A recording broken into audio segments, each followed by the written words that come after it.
Sur une prévision d'1 million de cahiers, l'association CPS, Contribution du peuple pour l'éducation et la santé, dit avoir mobilisé plus de 450 000 cahiers à l'effigie des forces combattantes du Burkina Faso. Coût global de cette confection de cahiers, près de 120 millions de francs CFA. C'est ce qui ressort du bilan de la première phase de la campagne de production et de distribution d'1 million de cahiers patriotes au profit des élèves les plus démunis.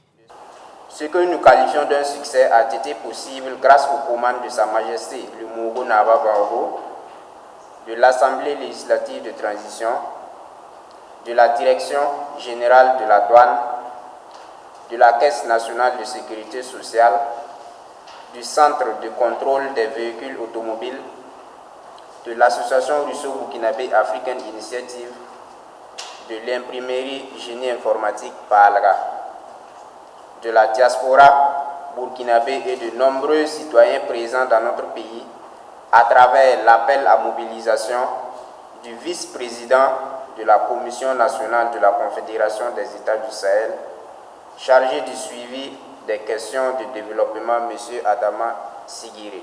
Après ce coup d'essai jugé satisfaisant, l'association Contribution du peuple pour l'éducation et la santé projette pour la prochaine rentrée scolaire une seconde phase du projet. En ligne de mire, mobiliser 2 millions de cahiers. Mathias Zida et ses collaborateurs innovent dans ce projet avec un autre qui touche le secteur de la santé. Il s'agit d'une campagne de production et de distribution de carnets de santé. La production des cahiers a souvent des restes de papier que nous jetons. Et nous avons jugé nécessaire d'utiliser ces cahiers-là, ces résidus de cahiers-là. On produit des carnets de santé parce que c'est le premier produit d'un patient. Donc nous allons distribuer les cahiers et aussi des carnets de santé au profit de ces élèves-là et de nos mamans, de nos futures mamans. Ces carnets sont standards, c'est juste la couverture qui change, l'intérieur reste les mêmes. Donc c'est un peu cela pour faciliter l'accès aux soins des enfants de 0 à 5 ans et surtout des élèves vulnérables.